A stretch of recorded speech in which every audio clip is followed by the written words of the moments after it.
오늘 전해드릴 소식은 근본 부산 모빌리티 쇼에 불참을 해 예상되던 신차들이 모두 불발되는 게 아니냐라는 궁금증을 낳았던 KGM의 최근 소식인데요. 사실상 KGM은 2023년 서울 모빌리티 쇼에서는 정말 다양한 컨셉트 카드를 공개하며 기대감을 한껏 올렸던 것도 사실이죠. 하지만 2024 부산 모빌리티 쇼에서는 어쩐 일인지 불참을 하며 신차 소식을 전하지 않았는데요. 이런 행보에 많은 이들이 KGM의 위기설까지 대두되면서 예상되는 신차들의 일정이 모두 엎어지는 게 아닌가 걱정 아닌 걱정을 하기도 했습니다.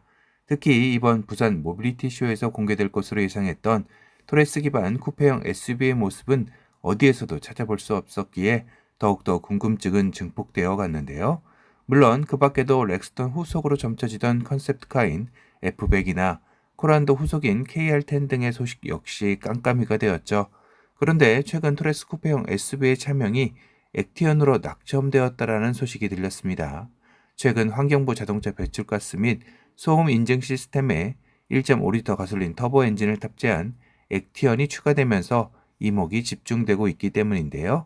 액티언은 많은 분들이 알고 있는 대로 2005년 쌍용 자동차 시절 뉴 코란도 후속 모델로 출시한 쿠페형 SUV로 당시에는 생소한 쿠페형 SUV였지만 지금에 와서는 너무 시대를 앞서간 비운의 모델이었다라는 평이 있을 정도로 시대를 잘못 타고 났던 모델이기도 했습니다.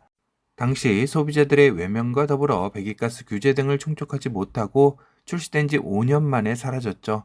이후 벤츠나 BMW에서 쿠페형 SUV들이 나오면서 인기를 끌자 액티언을 회상하는 분들도 참 많았던 것을 기억합니다. 이런 상황 속에 내부적으로도 액티언이라는 이름이 갖는 상징성과 더불어 전혀 새로운 이름의 차명에 대한 부담감을 한 방에 해결할 수 있다고 판단한 게 아닌가 싶은데요. 액티언이 될지 모르는 토레스 쿠페형 SUV는 지난해 9월경 열린 KG 모빌리티 기자 간담회에서 곽재선 회장을 통해 처음 언급되고 70주년 창립기념 영상에서 최초로 외관을 공개하기도 했습니다. 차량의 인상을 좌우하는 전면의 모습은 토레스 기반인 것을 다시 한번 느낄 수 있는 모습이었죠. 다만 토레스 EVX와는 조금 다른 사선으로 꺾인 DRL과 건강감리를 형상화한 사다리꼴 그래픽을 이용한 점 등은 차별화를 두긴 했습니다. 그리고 가장 큰 차이점은 바로 완만하게 떨어지는 루프 라인이 리어 스포일러 쿠페형 SUV의 모습을 하고 있는 것인데요. C필러 윈도우 역시 쿠페 스타일답게 날렵해 보이게 디자인되었고 D필러는 토레스와 마찬가지로 두툼한 가니쉬로 포인트를 두었었습니다. 다만 토레스에서는 D필러 가니쉬를 투톤으로 하면서 유니크함을 표현하려 했다면 가칭 액티어는 바디컬러와 동일한 원톤으로 하면서 좀 더 묵직함을 표현하려 한 것 같습니다. 후면부의 경우는 가로형 LED 테일램프와 더불어 전면과 마찬가지로 건건감리를 형성한 세로형의 테일램프를 적용해 토레스 쿠페만의 개성적인 디자인의 완성도를 높였는데요. 다만 실내 인테리어는 아직 베일에 쌓여져 있어 예상만 가능한 상황이죠. 관련 업계에서는 토레스 EVX와 유사한 레이아웃과 인포테인먼트 시스템이 탑재될 것으로 예상하고 있기도 합니다. 파워트레인은 현행 토레스와 동일한 1.5리터 터보 가솔린 엔진이며 이후 하이브리드와 전동화 모델 역시 파워트레인에 추가될 것으로 보이네요. 그럼 액티어는 과연 언제쯤 출시가 가능하게 될지가 관건인데요. 현재로선 올 가을쯤 출시를 목표로 한다고 전해지고 있습니다.